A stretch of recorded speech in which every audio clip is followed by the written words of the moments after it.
Comme chaque vendredi, nous recevons un invité sport, c'est le journaliste togolais Henri Akodo. Avec lui, nous allons parler de la Côte d'Ivoire. Patrice Baumel n'est plus sélectionneur.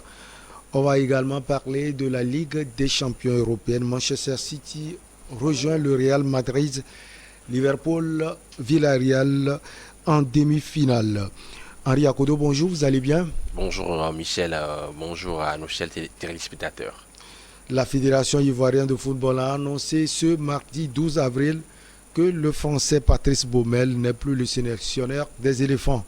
Le nom de son successeur à la tête de la Côte d'Ivoire ne devrait pas être connu dans l'immédiat. Alors Henri Akodo, qu'est-ce qu'on peut retenir du passage de Patrice Baumel à la tête des éléphants de Côte d'Ivoire? Alors, Patrice Baumel a pris les rênes de cette sélection ivoirienne il y a à peu près 2 ans. C'était au temps fort de la crise de la pandémie de la Covid-19 et son contrat est arrivé à terme le 6 avril dernier, officiellement à terme. Patrice Baumel avec la sélection ivoirienne, c'est quand même 20 matchs disputés, 10 victoires, 5 matchs nuls et 5 défaites. Un bilan mitigé pour ma part parce que il n'a pas su combler toutes les attentes des Ivoiriens. D'une part, c'est quand même une sélection ivoirienne sous la coupole de Patrice Baumel qui a raté pour la deuxième fois consécutive sa qualification pour la Coupe du Monde. On se souvient de ce match assez terne Ouais. pour cette sélection ivoirienne au Cameroun lors du dernier Le match retour, du le match. barrage. Non, pas, Non, pas pas les le match barrages. des barrages, Ouais. c'est le dernier match Match de poule de poule. du deuxième tour face au Cameroun, alors que la C'était au Côte d'Ivoire Cameroun. avait besoin d'un match nul pour valider son ticket pour les playoffs. Les Ivoiriens ont perdu au Cameroun par 1-0, ce qui actait ainsi leur élimination dans la course au mondial. Derrière cette élimination prématurée également au huitième de finale face à l'Égypte à la dernière Coupe d'Afrique des Nations. C'était lors des séances de tir au but face à cette formation des pharaons d'Égypte, futur finaliste, n'a pas aidé Patrice Baumel à pouvoir amener la Côte d'Ivoire très loin lors de son passage à la tête de cette sélection. Mais je pense qu'on peut le trouver des circonstances atténuantes quand on regarde un peu le contexte dans lequel la Côte d'Ivoire a eu à évoluer, notamment au Cameroun, avec certaines absences là pour cette Coupe d'Afrique des Nations, notamment Gervinho qui n'était pas de la partie. C'est une sélection ivoirienne qui a bien joué, qui a éliminé le champion en titre, notamment l'Algérie, qui a terminé première de sa poule. Ils ont eu à produire un très beau football, un très beau jeu. Une sélection ivoirienne pétrie de talent qui avait produit un jeu tourné vers l'avant, mais derrière l'élimination au tir au but, ça peut arriver à tout le monde. Donc voilà un peu cette fin de l'aventure de Patrice Baumel à la tête de cette sélection ivoirienne. Mais il faut préciser une chose, c'est que ce qui retient l'actualité aujourd'hui en Côte d'Ivoire, c'est quand même cette élection-là à la tête de la FIFA, de la FIF, la Fédération ivoirienne de football, la Maison des Verts, qui aura lieu le 23 avril prochain. Et c'est à l'issue de cette élection que le nouveau dirigeant de cette fédération décidera de nommer, de choisir un nouveau sélectionneur pour la Côte d'Ivoire à 2 mois des qualifications pour la prochaine Coupe d'Afrique des Nations que la Côte d'Ivoire habitera. Donc pour ma part, je pense que ce n'est pas encore totalement fini pour Patrice Baumel. Le prochain président de la FIF peut toutefois essayer de le rappeler, de le signer à nouveau pour l'aventure de la Coupe d'Afrique des Nations 2023. Puisqu'on parle de la Côte d'Ivoire et surtout du football ivoirien, vous avez parlé des élections au niveau de la FIF. On a maintenant 6 candidats. Didier Drogba se trouve dedans. Face à Didier Drogba, vous voyez quel concurrent? Sori Diabaté ou encore qui? C'est quand même une élection qui tient en haleine tout le public sportif africain. C'est au-delà même de la Côte d'Ivoire, puisque quand on analyse bien le football ivoirien depuis 1960 et la création de cette instance spéciale du football ivoirien, la Fédération ivoirienne de football, la Côte d'Ivoire a connu près de 12 présidents de fédération, mais aucune élection n'a suscité ces réactions, n'a suscité ces débordements, ni en tout cas cette tension médiatique. C'est dire que cette élection-là, l'irruption de Didier Drogba dans le cœur même de l'administration du football ivoirien a amené ce déferlement médiatique là autour de cette élection. Didier Drogba, je pense qu'il a ses cartes à jouer, il veut apporter sa touche, sa contribution à l'émergence du football ivoirien qui connaît des périodes assez creuses, des trous d'air, mais face à lui, il y a quand même des cadors. Quand on pense au Diabaté, grand administrateur de ce football ivoirien de son état, depuis plus de décennies, il était de tous les combats, vice-président sortant du bureau exécutif, Sori Diabaté, actuel président sortant de la Ligue professionnelle de football, c'est un architecte, c'est un poids lourd également. Il a des liens, il a des relations, perspectives avec des dirigeants de club. C'est quelqu'un qui a de l'expérience, il a du coffre, il a de l'étoffe et il peut prétendre légitimement diriger également cette fédération puisqu'il a travaillé avec des anciens présidents de cette instance-là, notamment Jacques Anouma et sans oublier également le regretté Sidi Diallo, Augustin Sidi Diallo. Maintenant, à part lui, on a quand même Idriss Yacine Diallo également, qui est un marketeur de grande envergure, un homme de poigne, qui nourrit également cette ambition-là de travailler pour le football ivoirien. C'est quand même un guide, parce qu'il a travaillé également avec Jacques Anouma et on a vu que lors de son passage au niveau de l'administration du football ivoirien, il a également apporté du sien, il a également apporté sa contribution, sa plus-value et je pense en tout cas que l'accession à la Maison des Verts, c'est le siège de la Fédération ivoirienne de football qui se situe au niveau de Yopougon, ne se fera pas sans coup férir parce que il y a de chaudes empoignades qui s'annoncent. Vous avez quand même un footballeur, une légende planétaire, une légende ivoirienne qui n'est pas forcément adoubé et adulé par les présidents de club. À côté, vous avez deux cadors, deux administrateurs chevronnés qui ont déjà fait leur preuve. C'est-à-dire que le combat s'annonce rude et âpre. Ce que moi je pourrais dire, c'est que les tests de la FIFA en la matière soient respectés en l'état. Parce qu'on ne peut pas faire des tests et les minorer au profit d'un quelconque candidat qui fût-il Didier Drogba. Je suis désolé de le dire, mais aujourd'hui, si le football ivoirien doit sortir de cette crise profonde, il va falloir véritablement que les choses se fassent dans les règles de l'art, que la commission électorale puisse d'une manière objective, d'une manière responsable, organiser cette élection-là afin que le meilleur gagne. Revenant à Patrice Baumel, qui parle du français, parle également d'un autre Français, Hervé Renard, parce que c'est avec lui qu'il a eu à gagner la Coupe d'Afrique des Nations. C'était avec la Zambie en 2012, oui. Et puis avec la Côte d'Ivoire en 2015. En 2015, oui, exactement. Patrice Baumel, il était dans l'ombre de son maître, entre guillemets, Hervé Renard. Il a fait ses classes avec lui. Vous parlez tantôt de cette épopée avec la Zambie en 2012, une équipe qui n'était pas, en tout cas, dans laquelle on n'avait pas de talent pur, mais qui est allé au bout et a battu la Côte d'Ivoire. C'était au Gabon en 2012 et derrière la Côte d'Ivoire, Hervé Renard a débarqué et il a remporté ce sac-là avec notamment Patrice Baumel.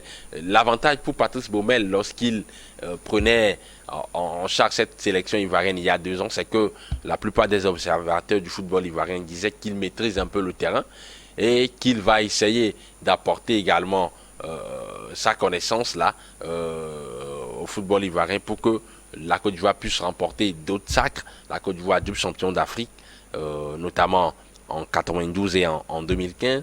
Mais derrière, c'est le désert avec 2 éliminations consécutives pour la Coupe du Monde.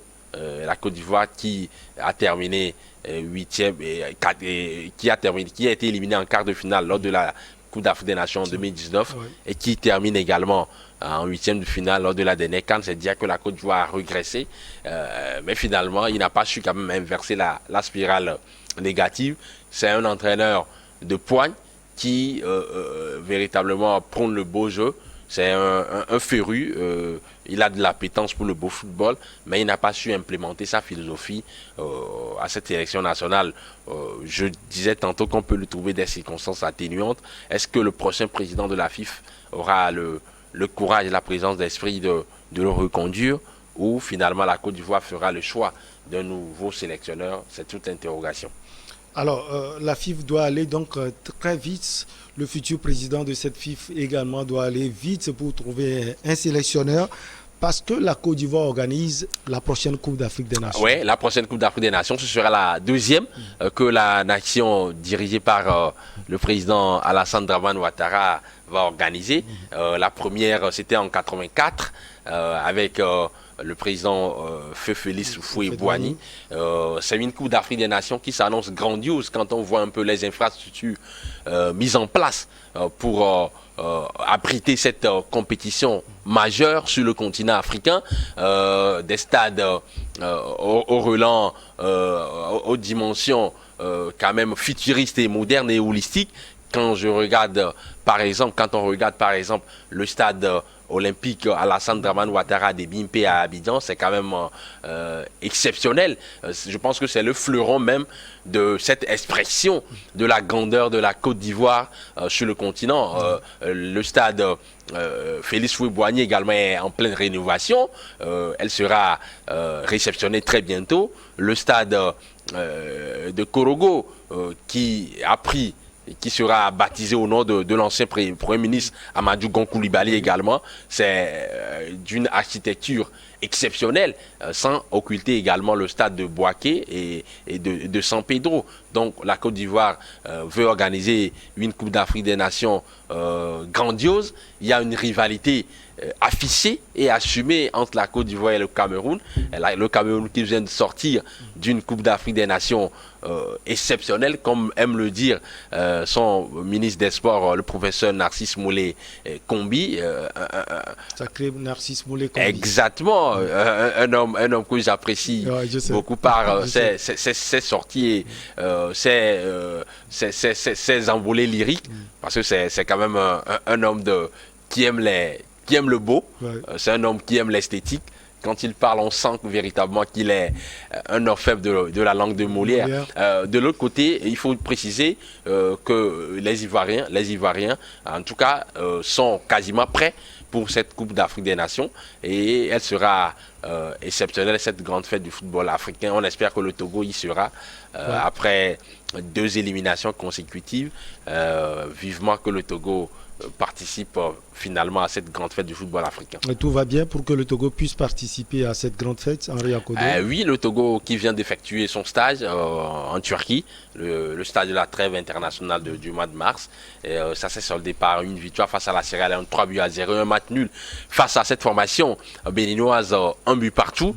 Paulo Duarte est en train de prendre ses marques avec cette sélection. Il est en train de trouver les automatismes, les repères nécessaires. Il y a des progrès à faire au niveau même de la maîtrise collective, mais je pense qu'il y a quand même de la qualité dans cette sélection. Le Togo peut envisager clairement de participer à cette Coupe d'Afrique des Nations qui sera la 9e de son histoire après 1972, 1984, 1998, 2000, 2002, 2006, 2013 et 2017, puisque en 2010 le Togo était qualifié mais n'avait pas pu participer pour ce qu'on sait. Plus besoin de revenir sur ce drame. Vivement que le Togo en tout cas retrouve ses lettres de noblesse en participant à la prochaine messe du football continental. On va quitter donc l'Afrique pour le vieux continent et parler de la Ligue européenne des champions. Les Sky Blues de Manchester City filent en demi-finale après leur match nul 0 but partout contre les Colchoneros de l'Atlético Madrid. C'était Wanda Metropolitanos. Henri Akodo, on a assisté à un match âprement disputé. Oui, dans un stade bouillantissime. C'était quand même monstrueux l'ambiance dans ce stade du Wanda Metropolitano pour cette rencontre des quarts de finale retour entre l'Atlético de Madrid et Man City. Le match était véritablement électrique.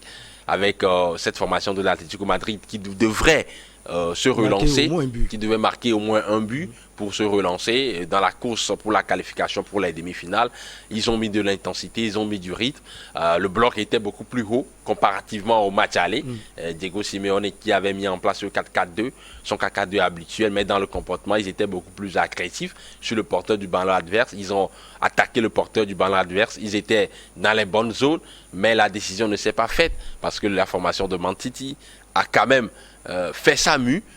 Man City, on s'attendait à une formation très joueuse, très portée vers l'avant, avec de longues séquences de possession comme elle sait le faire d'habitude. Mais cette fois-ci, Pep Guardiola a fait la mue. Il a décidé, on ne sait pas s'il a décidé ou bien il a été contraint à pouvoir jouer autrement que ce que ces joueurs savent faire d'habitude. Moi, j'ai vu une formation Citizens qui était appliquée, bien organisée défensivement, qui faisait tout pour pouvoir couper les premières relances de l'adversaire et finalement le match s'est soldé par un match nul, 0 but partout. Le score pouvait tourner à l'avantage de l'une ou de l'autre équipe puisqu'il y a eu quand même des occasions, notamment la barre, le montant qu'a trouvé les joueurs de City. À l'opposé également, l'Atlético Madrid est monté en régime en seconde période, mais l'efficacité a fait défaut aux hommes de Diego Simeone qui quittent la compétition à l'étape des quarts de finale. Et les Sky Blues vont rencontrer les Merengues, le Real Madrid qui est venu, qui s'est qualifié face aux Blues de Chelsea après un match aussi âprement discuté. Le Real a été battu à domicile 2 buts contre 3, mais au finish, c'est le Real qui se qualifie. Oui, c'est le Real qui se qualifie, une formation madrilène souveraine. Parce que le Real est passé au bord du précipice. Le Real était tout proche de subir la furia de ces Blues-là. C'était la tempête quasiment dans les 3 quarts d'heure du temps additionnel. Mais comme telle une grande équipe qui sait qui sait retourner les situations comprometteuses comme une équipe exceptionnelle à laquelle rien ne peut arriver. Le Real Madrid a quand même réagi au bon moment pour inverser la dynamique négative qui se dessinait au fil de cette rencontre. Les Blues ont entamé cette rencontre de la meilleure des façons, avec un changement de logiciel tactique mis en place par Thomas Tuchel. C'était le 3-4-2-1 au match aller. Cette fois-ci, c'était le 3-4-3 avec Mason Mount qui était positionné derrière les 2 attaquants pour pouvoir les alimenter, Kai Havertz et Timo Werner. On a vu véritablement que le bloc équipe des Blues était beaucoup plus organisé, beaucoup plus hermétique, compact. Et ils ont mis du rythme, de l'intensité, de l'agressivité, avec des récupérations hautes, du jeu dans les intervalles, dans les petits espaces, mais également dans les couloirs avec Hudson, avec Loftus-Cheek côté droit et bien évidemment Marcos Alonso côté gauche, qui ont tout fait pour pouvoir étirer le bloc madrilène. Et lorsque Chelsea préparait ses offensives, lorsqu'il y avait des espaces dans le dos de la défense madrilène, ils ont su les exploiter au maximum pour marquer les 3 premiers buts. Mais la réaction des Merengues, elle a été véritablement formidable, fantastique. C'était pas donné. Les Madrilènes qui étaient quand même... Il faut avoir le moral. Il faut avoir le moral, il faut avoir cette faculté-là de pouvoir véritablement se galvaniser malgré les situations difficiles et périlleuses. Je pense que la réaction de cette équipe madrilène, elle est à saluer puisque véritablement, c'était pas donné. Quand on regarde par exemple le geste sublimissime de Luka Modric, lui, on le surnomme le Mozart des Balkans. En tout cas, ce superlatif lui va clairement puisque clairement sur cette action, il faut être un génie pour trouver dans le bon tempo. Rodrigo, qui était parti pour faire l'appel et derrière cette diagonale sublimissime qu'il a envoyée a permis au Real Madrid de revenir dans la partie et lors de ces prolongations, Karim Benzema qui a fait la différence. Je dirais que le talent de cette formation madrilène a fait parler la poudre face à l'envie et la volonté des hommes de Thomas Tuchel qui finalement peuvent s'en vouloir puisqu'ils avaient clairement les cartes à jouer dans cette rencontre. Alors, en fil, c'était un match nul également. 3 buts partout, match de gala finalement. entre les Reds de Liverpool et le Benfica Lisboa. 3 buts partout, les Portugais ont résisté à Anfield, mais l'avantage est du côté des Reds parce qu'ils ont fait le travail, le plus grand boulot déjà au Portugal, un but contre 3. Oui, un but contre 3 au Portugal. Les Reds entamaient cette rencontre avec beaucoup de confiance, beaucoup de certitude. Et la preuve, la composition d'équipe en dit long, avec beaucoup de joueurs titulaires qui ont été mis au repos. Jürgen Klopp a fait confiance à d'autres jeunes joueurs, notamment Tsimikas, qui sont rentrés dans la rotation, et notamment également Luis Diaz. C'est dans l'optique même de la rencontre de la Curling Cup face à Manchester le week-end prochain. Il s'est fait le luxe de pouvoir reposer ses cas, notamment Mohamed Salah et Sadio Mané, mais cela n'a pas empêché à Liverpool de pouvoir, en tout cas, mettre en difficulté Benfica de Lisbonne. Liverpool menait par le score de 3 buts à 1, mais derrière les Lisboètes ont su quand même égaliser 3 buts partout. Il n'y a pas péril dans la demeure pour les Reds qui ont profité de cette rencontre pour préparer ce qui apparaît comme l'un des plus grands matchs de leur saison face à cette formation Citizens, en attendant même les demi-finales de la Ligue des Champions face à Villarreal. Pour certains, c'est une surprise. Pour d'autres, non, compte tenu de la vivacité des sous-marins jaunes coachés par un certain Unai Emery, ils sont arrivés à éliminer l'équipe de la Bavière, le Bayern de Munich, après leur victoire à domicile, 1-0. Ils sont allés faire un match nul, un but partout au Bayern. Elle est admirable de combativité, de détermination, d'abnégation, cette formation des sous-marins jaunes. Il faut saluer véritablement cette force mentale que dégage cette équipe espagnole, parce que c'était pas évident. La preuve, la plupart des équipes qui ont rencontré le Bayern de Munich à domicile cette saison ont pris des plus de buts. Surtout à l'Allianz Arena. Surtout à l'Allianz Arena, dans ce stade qui à la cause de ces Bavarois, où ça pousse énormément, où les joueurs sont décuplés. Et surtout, quand on analyse un peu les déclarations de Julian Nagelsmann à la fin du match aller, il disait on a raté la première manche, mais on va aller punir les sous-marins jaunes chez nous. Mais finalement, il était très confiant. Il était très confiant. L'orgueil et la détermination, la certitude, j'allais même dire la condescendance de Julian Nagelsmann s'est heurté finalement à la science tactique d'Unai Emery, qui a mis en place une équipe en bloc en un 4-5-1, une équipe qui défendait de façon formidable. C'est de là quasiment, parce que quand vous voyez un peu le bloc équipe de Villarreal à la perte du ballon, c'est monstrueux. C'est à montrer dans les écopes de football. Avec quasiment 2 lignes de 5, il y avait peu d'espace entre ces joueurs-là. Ils travaillaient les uns pour les autres, les compensations se faisaient très bien, et quand ils récupéraient le ballon, ils n'hésitaient pas à lancer leur rampe de lancement pour aller faire mal dans le dos de la défense bavaroise. Ils ont été menés par 1-0, un 13e but de la saison en Ligue des Champions pour Robert Lewandowski, mais derrière ils ont su réagir grâce à Samuel Chukwueze à la 88e minute. C'est dire que cette équipe de Villarreal, c'est une formation qui est en train de monter en crescendo.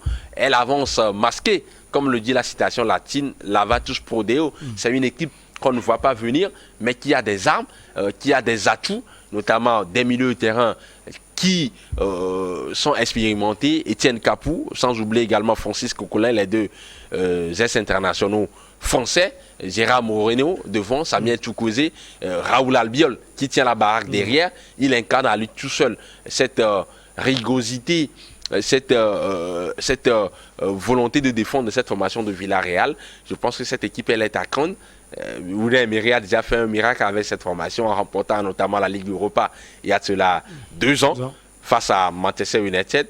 Je pense que cette équipe fera tout pour se qualifier pour la première finale de Champions League de son histoire, puisque la dernière grosse épopée de cette formation des sous-marins jaunes, c'était en 2008, et cette élimination face à Arsenal en demi-finale. Et les combinaisons des demi-finales sont connues. Les Reds de Liverpool vont affronter les sous-marins jaunes pour une double confrontation un peu plus affriolante. Oui, un peu plus affriolante, parce que c'est 2 styles diamétralement opposés. Vous avez l'école allemande, notamment de l'un des Schwab, Les Swabs, ce sont quand même ceux-là qui ont systématisé ce qu'on appelle le gegenpressing, c'est-à-dire le football de pressing, de contre-pressing, où on accule l'adversaire dans sa moitié de terrain adverse. Celui-là même qui a pensé cette façon de jouer, c'est l'un de ces penseurs-là, c'est Ralf Rangnick et ses disciples, en guillemets, qui ont ramené cette façon de jouer à un niveau formidable. C'est quand même les Julian Nagelsmann, sans oublier également le maestro Jürgen Klopp. Jürgen Klopp qui demande à ses joueurs de presser énormément du début jusqu'à la fin, de mettre de l'intensité et de faire des récupérations hautes et d'aller tout de suite sur du jeu, je dirais, de faire la différence. Face à cette volonté-là de Unai Emery, qui a de l'appétence par rapport à la force et à la faiblesse de son équipe, de mettre en place un bloc très bas, très bien structuré, très cohérent, qui est capable, sur la qualité technique, la justesse technique, de remonter le terrain et d'aller faire la différence sur les transitions rapides, sur la capacité pour ces joueurs à se projeter vers l'avant, à la récupération du ballon. Donc on assistera à un match purement tactique. C'est la science, c'est quand même la théorie tactique qui va faire parler qui va faire la différence dans cette rencontre entre ces deux équipes. Alors, remake de l'année écoulée, les Sky Blues de Manchester City vont affronter les Tout Blancs, la Maison Blanche. Oui, le revival des quarts de finale il y a 2 ans, dans cette compétition, il y a 2 ans. Man City qui avait éliminé le Real Madrid de Zinedine Zidane. Cette fois-ci, ce ne sera plus le même contest, parce que c'était au cours de au temps fort de la crise de la pandémie, bien évidemment, exactement. C'était lors du Final Four. Cette fois-ci, ce sera un match aller-retour. C'est la 3e fois que ces deux équipes-là vont se retrouver dans les phases à élimination directe de cette compétition. Le Real Madrid qui a d'ailleurs éliminé Man City en 2016 en demi-finale, et cette fois-ci, le contexte sera différent. Je pense que Pep Guardiola et ses hommes ont cette envie, cette volonté-là d'aller finalement décrocher cette étoile qui fait défaut à cette formation. Une formation de City qui a l'habitude de jouer son football tourné vers l'avant, avec cette volonté d'user l'adversaire à travers les redoublements de passes, que ce soit à l'intérieur ou sur les côtés. Vous avez un Kevin De Bruyne qui est en forme, qui est en feu, 14 pas décisifs déjà, c'est le génie belge, il est l'homme à tout faire de ce dispositif mis en place par Guardiola. Il délivre les centres, il sait orienter, il frappe du pied gauche. Bref, il y a une telle variété dans les attaques de Man City. En face, c'est quand même le Real Madrid. Le Real Madrid, à chaque fois, c'est l'histoire qui compte, le poids de l'histoire, la grandeur de l'équipe, la splendeur même de cette formation qui fait parler souvent la poudre, mais sans minorer quand même la forme étincelante de Karim Benzema, qui est dans la forme de sa vie. 35 buts, toutes compétitions confondues cette saison, 12 buts en Ligue des Champions. Vinicius Junior également qui est en train de gommer ses imperfections. Le dribbleur, un pénitent brésilien, capable sur une accélération foudroyante de déséquilibrer, de désactionner, de mettre de l'intercelle, de mettre du feu dans la défense adverse. Je pense qu'on aura droit à une demi-finale âprement disputée entre le Real Madrid et Manchester City. Ce sera véritablement un pur régal, un pur délice, et on va se délecter des gestes techniques ahurissants, des grands dinosaures qui composent ces deux équipes, le Real Madrid et Man City. Finalement, quand on fait les statistiques, c'est 2 clubs anglais qui sont en demi-finale contre 2 clubs espagnols. Comme la saison dernière également, on a eu 2 clubs anglais finalement en finale. Ça peut se répéter. Ça peut se répéter. Liverpool-Man City, pourquoi pas? Oui, Liverpool-Man City, pourquoi pas. On a déjà eu des finales anglaises en Coupe d'Europe de football, en Coupe d'Europe, notamment en 2008 entre Chelsea et Manchester United. On a également eu des finales 100% espagnoles. Je me souviens de cette finale qui a été disputée entre le Real Madrid et Valence au Stade de France en 2000, remportée par le Real Madrid 3-0.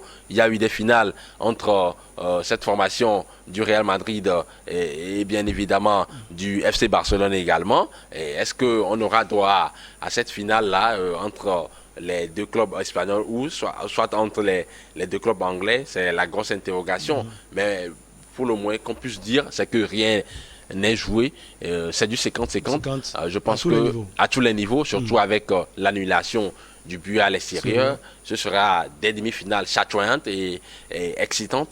Et nous, en tout cas, on ne peut que se faire le plaisir de se régaler. L'impétrant Henri Akodo. Infini merci. Merci à vous. C'est toujours un plaisir de vous avoir sur ce plateau. On va marquer la pause pour le journal et on revient avec nos chers invités pour Regard Croisé.